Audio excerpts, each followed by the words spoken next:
Things are coming to downtown Corpus Christi. In fact, one developer has plans for a large commercial building that once housed the headquarters for the state's largest and longest running family-owned grocery chain. Our Michael Gibson explains.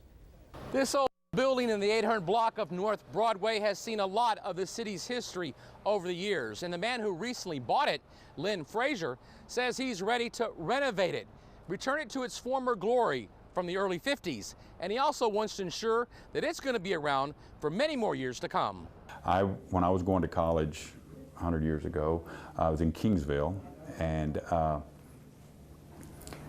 this downtown area was the place to come to go partying, clubbing, whatever, and eating and that kind of stuff. It was crazy during the 70s, all the traffic and the people that were down here, and it was so awesome. Lynn Frazier remembers those days when downtown was thriving. The businessman is looking to turn the old HEB headquarters building into a mixed-use facility.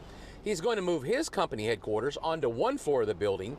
Then the other floors will be used as retail and living space. The roof is going to be completely glassed in and will serve as an event center. And the basement? Well, that's another story. We may think about a speakeasy idea down there, and that might work. We may have a small little gym for just the people in the building, and to be able to work out and have fun. So that's what we're looking to do. Speakeasies were popular back in the 1920s when alcohol was illegal. They were nightclubs which served that illegal brew.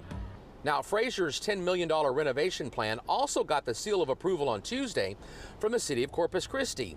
The Reinvestment Zone Number 3 board, mostly made up of city council members, approved a $520,000 incentive deal with Frazier. He only gets the money if he actually goes through with his plans. But any cash is only spent after the fact that the project has been completed and he submits his receipts for reimbursement. They double check those, make sure they meet the criteria for what those expenses were for. So he's a good businessman, and we're just excited he's willing to invest some money in downtown. Frazier is no stranger to development deals because he did bring Fajitaville to North Beach, and right now he's also working on another $20 million development project there.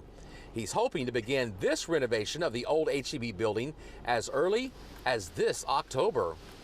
Michael Gibson, 3 News.